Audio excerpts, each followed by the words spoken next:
मनीष शर्मा। आज आपको एक खास टॉपिक है ज्योतिषियों के लक्षण। ठीक है, ज्योतिषियों के क्या लक्षण होते हैं, एक देवज्ञ जिसे ज्योतिष को देवज्ञ कहते हैं, देवज्ञ के क्या लक्षण होते हैं, उसे किस प्रकार का नॉलेज होना चाहिए, खासकर नक्षत्र सूची किसे कहते हैं और देवज्ञ के लक्षण क्या होते हैं, नक्षत्र सूची क्या होता है, इसके विषय में जानेंगे। उसके पहले जानने के पहले हम ये जरूर जान लेते हैं कि ज्योतिष जो है, ज्योतिष शास्त्र राजाओं की उपयोगिता के लिए लिखी हुई थी। ये बात सारावली में स्पष्ट है। उसके आप चतुर्थ अध्याय में 35 अध्याय में आप जब जाओगे तो एक श्लोक आता है, विशेषकर यह ज्योतिष शास्त्र राजाओं की उपयोगिता के लिए है, जिन कारणों से राजयोगों की उत्पत्ति होती है वे राजयोग यहाँ इस अध्याय में देखने चाहिए।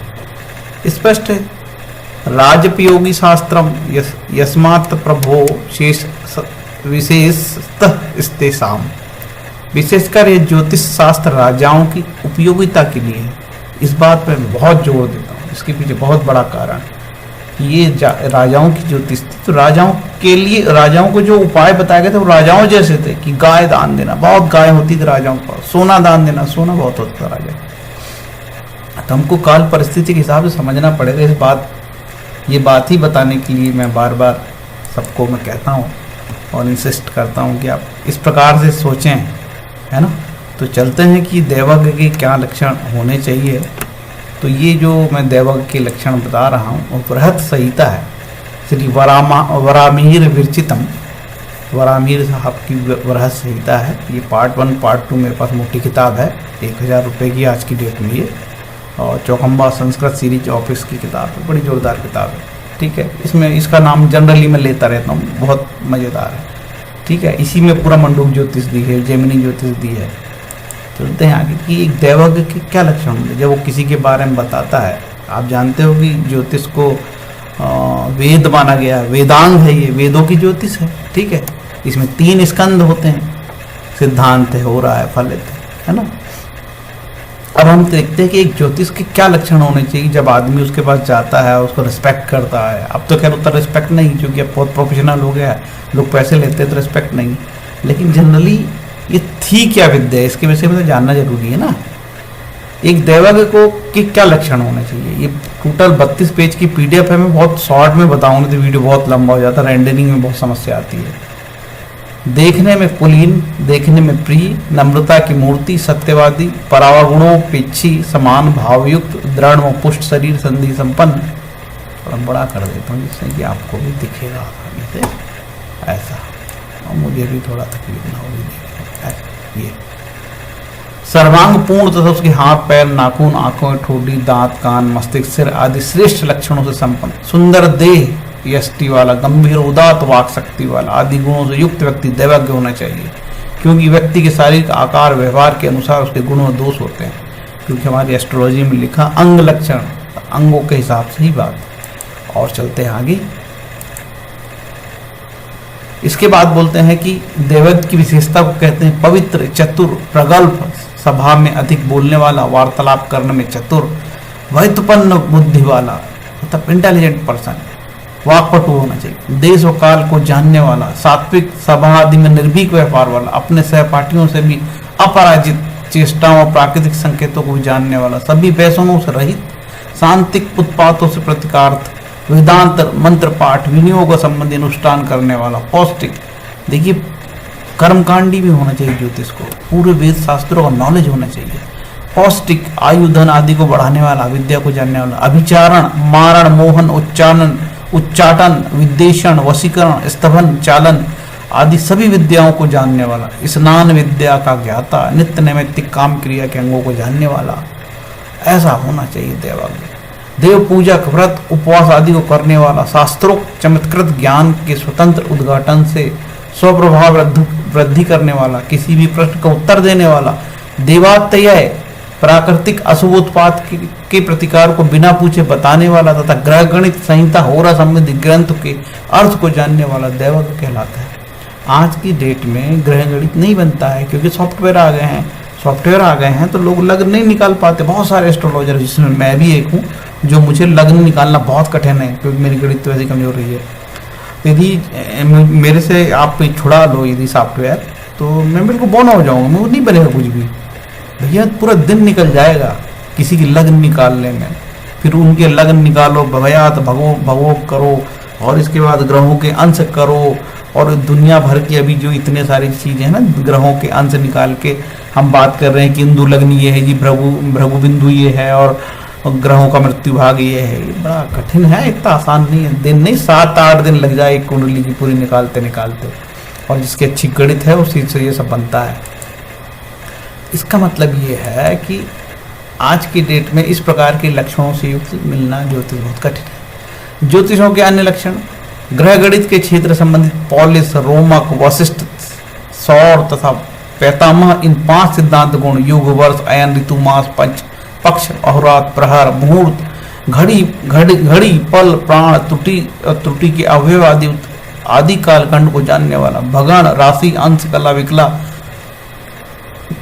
आदि क्षेत्रों का विज्ञाता दैवक को होना चाहिए। पूरी गणित बननी चाहिए उसको, खुद पूरा एक एक पल पूरा मुहूर्त को जाने, पंचांग को जाने, है ना। और भी देवक के लक्षण कहें, जैसे सौर, यवन, नक्षत्र, छात्र आदि संबंधित, मास, अधिमास, 6 मास आदि होने के कारण को जानने वाला दैवज्ञ होना चाहिए। और चलते हैं आगे, और कहता है बृहस्पति 4 वर्ष होने वाले प्रभाव, जैसे गुरु का गोचर, विभव आदि, सृष्टि, संवत्सर, उसके युग, वर्ष, मास, दिन, हो रहा, इन सब के स्वामियों को प्रवर्तन, प्रतिपत्ति, निवृत्ति, छेद का ज्ञान भी देवक को रखना चाहिए।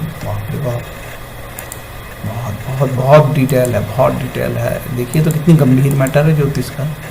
देवज्ञों के अन्य लक्षण, प्राय प्रत्येक शास्त्रों में उल्लिखित सौर, चांद्र, वर्ष, कालों के मान, सत्य असत्य स्वरूप का विचार करने में दैवज्ञ को निपुण होना चाहिए। तात्पर्य यह है कि सौर, चांद्र, नक्षत्र, सावन आदि कालमानों में कौन सा किस व्यवहार में उपयुक्त है, इस निर्णय करने की योग्यता दैवज्ञ को होना चाहिए। तभी रिस्पेक्ट होता था यार, पैर पड़ते थे लोग। दैवज्ञ लक्षण और कथन, उपरोक्त सौरादि कालमानों में सिद्धांत ग्रंथों के कारण अंतर्दृष्टि को तो अयन, सौम्य, यायामन, परिवर्तन के समय प्रत्यक्ष संमंडल आदि का ज्ञान, ठीक है। और बोला है कि सूर्य आदि ग्रहों की शीघ्र गति, मंद गति, दक्षिण गति, उत्तर गति, नीच और उच्च गति के कारण को भी जानने में दैवज्ञ को निपुण होना चाहिए। अब तो सॉफ्टवेयर निकाल रहा है सब फिलहाल। सूर्य और चंद्र के ग्रहण प्रसंग में स्पर्श काल, मोक्ष काल, इनसे संबंधित दिशा, स्थिति, विमर्द, वर्ण, देश, आने वाला ग्रह समागम, ग्रहों के युद्ध आदि को बताने में निपुण दैवज्ञ होना चाहिए। वाह भाई वाह, मजेदार, पूरा ज्योतिषी सीखने को मिल रहा है। चलते हैं आगे। हाँ, प्रत्येक ग्रह का योजनात्मक कक्षा प्रमाण तथा प्रत्येक स्थान का योजनात्मक देशांतर को जानने में निपुण दैवज्ञ को होना चाहिए। लक्षण बता रहे हैं भाई। और कहता है और भू नक्षत्र चक्र का भ्रमण व संस्थान, अक्षांश, लंबांश, चरखंड, छाया, नाड़ीकरण आदि से संबंधित क्षेत्र कालकरण का ज्ञान होना रखने वाला दैवज्ञ होना चाहिए। और कहता है माया, कसौटी से घर्षित, आग से तपाया हुआ, शान से परिशुद्ध स्वर्ण की तरह अत्यंत स्वच्छ शास्त्र वक्ता। बाप रे, कसौटी से घर्षित, आग से तपाया हुआ, शान से परिशुद्ध स्वर्ण की तरह अत्यंत स्वच्छ शास्त्र का वक्ता तथा विभिन्न प्रकार के तर्कसंगत प्रश्न प्रकारों के उत्तर देने योग्य ज्ञान संपन्न दैवज्ञ को होना चाहिए। अरे वाह भाई वाह, जय हो महाराज। गर्गोक्त दैवक लक्षण, गर्ग ऋषि ने कहा है, जो शास्त्र अनुकूल अर्थ ना कहता हो, प्रश्न पूछे जाने पर उसका उत्तर ना दे सकता हो, शिष्य को भी ना पढ़ाता हो, वह कैसे शास्त्रज्ञ कहा जा सकता है। तात्पर्य यह है कि यह सब कार्यों को करने की योग्यता वाला ही निपुण दैवज्ञ हो सकता है। अयोग्य दैवज्ञ का लक्षण, जो ग्रंथोक्त पदार्थ को न जानकर उसके विरुद्ध अर्थ निरूपण करता है, जिस तरह कोई मूर्ख ब्रह्मा जी के पास जाकर भी किसी वेश्या की स्तुति करता है। किसी का ये लाल किताब है ना, ये ज्योतिष नहीं है, इसलिए हम लोग लाल किताब के बारे में हमेशा कहते रहते हैं। बिल्कुल ज्योतिष नहीं है लाल किताब, ये क्षुद्र जो ये के प्रकार की ये विद्याएं हैं, क्षुद्र हैं। हो सकता है कि कोई मनुष्य इच्छानुसार तैरकर समुद्र पार कर जाना चाहे तो वह वायु वेग से तैरकर पार जा सकता है, लेकिन कालपुरुष संज्ञक ज्योतिष शास्त्र रूपी महासागर को ऋषि मुनियों को छोड़कर कोई मन से भी पार करने में समर्थ नहीं हो सकता। ये सब ज्योतिष ही बता सकता है भैया भविष्य। माया होरा शास्त्र में मेष आदि राशियों के स्वरूप होरा, देश कांड, नवांश, 16 कुंडलियों का ज्ञान हो, गर्भाधान, जन्म काल, पूरा मुहूर्त बनता हो और चंद्र योग, जितने प्रकार के द्विग्रह योग, नाभस योग, सब की जानकारी हो, उपनयन, चूड़ाकरण, मतलब कर्मकांड में भी प्राकांड पंडित हो, विवाह पटल, विवाह का समय बताने योग्य, ये सब चीज जानता हो देवज्ञ। यात्रा के समय उपलब्ध तिथि, नंदा, भद्रा, जयता, रिक्ता, पूर्णा की शुभता शुभता, मतलब पूरा पंचांग, शरीर के अंगों के लक्षण, शरीर का अंग फड़कना, स्वप्न, विजय, तनि मिनिट तक स्नान, ग्रहयज्ञ, गणयाग, अंग, हाथी, घोड़ा आदि की चेष्टा, प्रतीक, आवाज, पशुओं के लक्षण, दुनिया भर की चीज, जितने उत्पात होते हैं उनके बारे में जानकारी, संशय आदि का विचार, उपाय, साम दाम, भय भेद, सिद्धि असिद्धि विचार, मंगल अमंगल, शकुन, सोना, सेनाधिवास, भूमि, अनवन, ये सब ज्ञान नॉलेज होना चाहिए एस्ट्रोलॉजर को, तब उसको रिस्पेक्ट मिलता है। जिस मनुष्य में भगन के साथ होरा शास्त्र संसार में विस्तार हुआ सा, बुद्धि में लिखा हुआ सा, हृदय में ढला हुआ सा स्थित है, उसका आदेश किसी भी तरह निष्फल नहीं होता। अच्छा, संहिता शास्त्र के निशेष तत्व के अर्थ को स्मरण करने वाला, देवचिंतक अर्थात प्राकृत कर्म विपाक को, शुभाशुभ को जानने वाला होता है। कर्म जो विपाक है, कर्म को जानने वाला, प्रारब्ध को जानने वाला, रवि आदि ग्रहों की गति, इसमें पूरे के पूरे, जैसे कुक्कुट लक्षण, तो दुनिया भर के जो होते हैं ना उत्पात होते हैं, ये दिया है इसमें उत्पात, वो सब उत्पात को जानने वाला, प्रकृति के साथ अचानक भूकंप हो रहा है या ऐसी कोई घटना हो रही है कि अचानक इंद्रधनुष निकल पड़ा है, तो वो सब की जानकारी उसे होगी। तो रोहिणी योग है, स्वाति योग है, आषाढ़ी योग है, कुसुमलता योग है, सब की जानकारी होना ज्योतिष को। ज्योतिष शास्त्र के सभी अंगों उपांगों में निपुण होरा शास्त्र तथा गणित शास्त्र में पूर्ण निष्ठावान देवज्ञ की पूजा जो राजा नहीं करता वह निश्चित ही नाश को प्राप्त होता है। वन में निवास करने वाले ममता रहित तो निष्परिग्रह अर्थात किसी से भी कुछ लेने की अभिलाषा नहीं रखने वाले मनुष्य भी ग्रह नक्षत्र आदि की गति को जानने वाले देवज्ञों से पूछते हैं। बड़ा रिस्पेक्ट है एस्ट्रोलॉजर का। ज्योतिष शास्त्र के सभी अंगों और उपांगों में निपुण हो रहा था, इसको तो बता दिया। दीपविहीन रात्रि और सूर्य रहित आकाश की तरह देवज्ञ से रहित राजा भी शोभित नहीं होता, वह अंधों की तरह भटकता रहता है। बिना राजा, पहले प्राचीन काल में बिना एस्ट्रोलॉजर के राजा रह नहीं सकता था, एक एस्ट्रोलॉजर रखता ही था वो। देवज्ञ के बिना अर्थात देवज्ञ के अभाव में मुहूर्त, तिथि, नक्षत्र, ऋतु, अयन आदि सभी उलट पुलट हो जाते हैं। बहुत तारीफ भी हुई ज्योतिषियों की। अतः जय यश श्री भोग मंगल की कामना रखने वाले राजा को देवज्ञ के समीप जाकर अपने भविष्य के बारे में जानना चाहिए। अपने कल्याण की कामना करने वाले मनुष्य को उस देश में निवास नहीं करना चाहिए जहां देवज्ञ नहीं रहता, क्योंकि नेत्र स्वरूप देवज्ञ जहां निवास करते हैं वहां पाप नहीं रहता। यह तो कितनी बड़ी बात है। जिस राजा को राजा अपने कल्याण की कामना करने वाले मनुष्य को उस देश में निवास नहीं करना चाहिए जहाँ देवज्ञ नहीं रहता, क्योंकि नेत्र स्वरूप देवज्ञ जहाँ निवास नहीं करता वहाँ पाप नहीं रहता, वहाँ पाप नहीं रहता। ठीक है, इतना हर गांव में, हर शहर में एक एस्ट्रोलॉजर होना जरूरी है। जो मनुष्य ज्योतिष शास्त्र को पढ़ता है, पढ़ाता है, वह नरक में नहीं जाता, वरन ज्योतिष शास्त्र का अध्येता मनुष्य ब्रह्मलोक में भी प्रतिष्ठा को प्राप्त करता है। जय हो महाराज। जो ज्योतिष शास्त्र के संपूर्ण पदार्थ को ग्रंथ और अर्थ के आधार पर जानता हो वह द्विज श्राद्ध में प्रथम भोजन करने योग्य है। देखिए, मैं यही बात कह रहा था, जो ज्योतिष शास्त्र के संपूर्ण पदार्थों को ग्रंथ और अर्थ के आधार पर जानता हो वह द्विज श्राद्ध में प्रथम भोजन करने योग्य और जिन लोगों के साथ भोजन कर रहा हो उनको भी पवित्र करने वाला सम्मानित पुरुष होता है। कि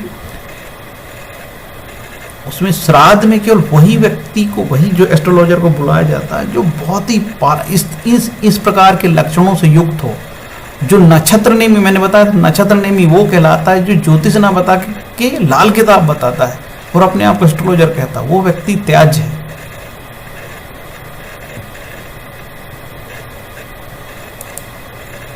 आगे है, ऐसे जन जो हर जगह कुछ भी नहीं पूछना चाहिए, ऐसे जन से हर जगह कुछ भी नहीं पूछना चाहिए जो अपने शरीर को छिपाकर गोपनीय तरीके से पृच्छक का अभिप्राय जान लेता हो, या कर्ण पिशाची की सिद्धि से प्रश्न और उसके उत्तर को बताता हो, क्योंकि वह ज्योतिष शास्त्र को जानने वाला नहीं होता। यही बात मैं कहना चाहता हूँ कि ये जो क्षुद्र विद्याएं होती है उनके पास नहीं जाना चाहिए कभी भी। क्षुद्र विद्याओं के पास ये कर्ण पिशाची सिद्धि, ये अच्छी सिद्धि नहीं है, तभी तो मना किया ना कर्ण पिशाची सिद्धि को। ठीक है, इसी तरीके से लाल किताब और एक प्रकार के चीजें हैं। जो ज्योतिष शास्त्र को बिना जाने अपने आप को ज्योतिष कहता हो और शास्त्रीय विषयों को बताता हो, वो पंक्ति दूषक पापी जन को नक्षत्र सूचक कहा जाता है। यही नक्षत्र है। अविधि दत्वैव यच्छास्त्रम दैव यज्ञम प्रबधते सा पंक्ति दूषक पापो ये नक्षत्र सूचक। थोड़ा बड़ा कर दूँ, ये श्लोक बड़ा काम का है। मैं PDF भी दे दूंगा, आप लोग चाहोगे, कोई जन चाहेगा कि भाई हमको ये PDF दे दिया जाए तो मेरा मेल में डिस्प्ले करता ही रहता हूँ, आप मांगो तो मिल जाएगा। ये खास बात है कि ऐसे जन जो हर जगह कुछ भी नहीं पूछना चाहिए। हाँ अच्छा, ये तो हो गया। हाँ, जो ज्योतिष को बिना जाने अपने आप को ज्योतिषी कहता हो और शास्त्रीय विषयों को बताता हो, उस पंक्ति दूषक पापी जन को नक्षत्र सूचक कहा जाता हो। जो ज्योतिष शास्त्र को बिना जाने अपने आप को ज्योतिष कहता है, तो ये इसमें ये बात छिपी कि कई ढोंगी टाइप के जो लोग हैं, जो ज्योतिष के नाम पे बहुत बड़ी व्यापार से जुड़ गए हैं और धन कमाने का साधन वो कहते हैं, उनको नक्षत्र सूचक कहते हैं। नक्षत्र नेमी, सॉरी, नक्षत्र सूचक। ऐसे व्यक्ति जो है से परहेज करना चाहिए, है ना। जैसे नगर द्वार के समीप स्थित मृतिका के बने गोले से प्रार्थना पूर्वक की हुई याचना कभी कभी पूर्ण हो जाती है, वैसे ही अज्ञानी मूर्ख पुरुष द्वारा किया गया आदेश भी कभी कभी सत्य हो जाता है। कई इस प्रकार के एस्ट्रोलॉजर भी कुछ कुछ बता देते हैं, जो नक्षत्र सूचक, वो भी सफल हो जाते हैं कई बार, तो उससे बचना चाहिए। अज्ञानी ज्योतिष का त्याग का कथन। जो धन प्राप्ति के लिए आदेश करने में प्रयत्नशील रहता है, देखिए, जो धन प्राप्ति के लिए आदेश करने में प्रयत्नशील रहता हो और उस ज्योतिष शास्त्र को छोड़कर अन्य विषयों की चर्चा करता हो, अर्थात ज्योतिष शास्त्र ज्ञान के कमी के कारण प्रेक्षक को आकृष्ट करने हेतु दूसरे उस विषयों को उल्लेख करता हो, इस प्रकार के शास्त्रीय एकदशी ज्ञान से युक्त उन्मुक्त ज्योतिष को राजा द्वारा त्यागा जाना चाहिए। कि कोई व्यक्ति अचानक उसको नगीने बताने लगे, या कोई दूसरी लाल किताब बताने लगे, और कोई दूसरा ही उपाय बताने लगे, ठीक है, लेकिन ज्योतिष जो ऋषि पाराशर ने बताया उपाय कि भाई विष्णु सहस्त्र नाम, शिव सहस्त्र नाम का पाठ ना बता के, मंत्र ना बता के, महंगा नगी नहीं सजेस्ट कर रहा है, लाल किताब बता रहा है, वो उल्टे सीधे टोटके बता रहा है, तो ऐसे लोगों को ज्योतिष को राजा द्वारा त्याग देना चाहिए, क्योंकि पूरी ज्योतिष राजा की है। यही मैं कहना चाहता हूँ सभी को। ज्योतिष शास्त्र के होरा, गणित और संहिता के उत्कृष्ट ज्ञान से संपन्न दैवज्ञ का जय जीतने की इच्छा करने वाला राजा पूजन या सम्मान करे तथा उस दैवज्ञ के आदेश का पालन करे। Very good. चलो, अपना वीडियो भी खत्म हो रहा है बस। जो ज्योतिष शास्त्र को बिना जाने अपने आप हो गया। तो अज्ञानी ज्योतिष का त्याग कथन, ये भी हो गया, ये डबल हुआ है। एक देश काल को जानने वाला दैवज्ञ जितना काम करने की क्षमता रखता है, एक देश काल को जानने वाला दैवज्ञ जितना काम करने की क्षमता रखता है, उतनी क्षमता से उस कार्य को 1000 हाथी और उससे 4 गुणे संख्यक घोड़े भी नहीं कर सकते। भैया एस्ट्रोलॉजर बता देता है ये काम करना है और ये नहीं करना है, ठीक है, इसीलिए रिस्पेक्ट है। 1000 हाथी के घोड़े के बराबर बल प्राप्त है ज्योतिषी को। देवज्ञ के द्वारा चंद्रमा का नक्षत्र संवाद सुनने से दुष्ट स्वप्न, दुष्ट चिंतन, दुष्ट दर्शन, दुष्ट कर्म आदि का दुष्प्रभाव शीघ्र ही नाश हो जाता है। आपको ये वीडियो सुनने से भी बड़ी शांति मिलेगी और जो आपके मन में कई प्रकार के संताप है वो दूर होंगे, मेरा ऐसा मानना है। क्योंकि हम ब्रह्म विद्या को पढ़ते हैं भाई, इसलिए तो लूटपाट नहीं कर सकते। सब आदमी लूटपाट नहीं कर सकता, कुछ चुनिंदे व्यक्ति ही लूटपाट कर सकते हैं भैया, ऐसा थोड़ी होता है। यश कीर्ति की अभिवृद्धि की आकांक्षा करने वाले दैवज्ञ राजा का जैसा हित साधन करते हैं, वैसा उस राजा के माता पिता स्वजन सुहृत भी नहीं कर पाते। मतलब राजा के लिए सबसे इंपॉर्टेंट दैवज्ञ होता है, ना कि उसके माता पिता। तो ये पूरा खत्म हुआ यहाँ पे और सुगम ज्योतिष में भी दिया हुआ है थोड़ा सा, वो यही चीज़ है देवक की प्रशंसा और नक्षत्र सूची के बारे में। तो फ्रेंड्स, मैंने बार बार कहा कि राजा की ज्योतिष तो आपको समझ में आ गया हो कि राजा की ज्योतिष है, और ये ज्योतिषों के लक्षण, ये देवक के लक्षण, ये नक्षत्र सूची के लक्षण मैंने बताया है। और ये मेरा मोबाइल नंबर और ये मेरा ईमेल एड्रेस है। कोई सज्जन यदि चाहता है कि ये जो मेरा पूरा देवक के लक्षण, ये आपको पूरा PDF चाहिए, है ना, क्योंकि भाई आप किताब खरीदोगे तो 1000 की आएगी। मैं एस्ट्रोलॉजी कर ही इसलिए रहा हूँ क्या, जो जानकार लोग, बहुत उत्साही लोग हैं, उन मेरे से जुड़े हैं, और हम लोग इस तरीके के छोटा सा हमारा ग्रुप है कि आप जानते हो कि हमारे वीडियो की अप्रोच बहुत लिमिटेड है। 1500 देख ले तो बहुत बड़ी बात हो गई, ठीक है, 1500 में रहता है। तो 3 साल में 3000 कोई देख ले तो कोई बड़ा मैटर नहीं है। तो 1500 की लिमिट है, उतने ही लोग देखते हैं। तो कोई जन यदि चाहता है ये वीडियो, इसका ये वाला पूरा PDF, तो मैं वो सज्जन को भेज दूंगा। ये मेरा ईमेल एड्रेस पे केवल आप हाय भेज देना, हरे कृष्णा भेज देना, भगवान के नाम से भेज देना, कुछ भी। तो ये इस एड्रेस पे रंजीता दिनेश शर्मा पे जो है मैं आपको PDF भेज दूंगा। उम्मीद है मेरा ये जो वीडियो है आपको पसंद आया होगा। मेरा छोटा सा प्रयास है, मैं करता रहता हूँ, कुछ ऐसा लगता, कुछ हटके बताने का प्रयास करता रहता हूँ, जिससे कि कुछ भला हो लोगों का। पत्रम पुष्पम फलम तोयम यो ये भक्त्या पृच्छति तदम भक्त पुहनतम असनामी प्रयतात्मना। यदि कोई प्रेम तथा भक्ति के साथ मुझे पत्र, पुष्प, फूल या जल प्रदान करता है तो मैं उसे स्वीकार करता हूँ। भगवान को बस उसकी श्रद्धा चाहिए, श्रद्धा। और यदि श्रद्धा से कोई कहता है, सेवा करता है, तो अप्रारब्धम फलम पापम कूलम बीजम फलोन्मुखम क्रमणीय प्रलियत विष्णु भक्ति रतात्मा। जो लोग भगवत भक्ति में रत हैं, उनके सारे पाप कर्म चाहे फलीभूत हो चुके हों, सामान्य हों या बीज रूप में हों, क्रमशः नष्ट हो जाते हैं। अतः भक्ति की शुद्धकारणी शक्ति अत्यंत प्रबल है। भक्ति पवित्रम कहलाती। हरे हरे कृष्ण कृष्ण हरे हरे, हरे राम राम राम हरे हरे।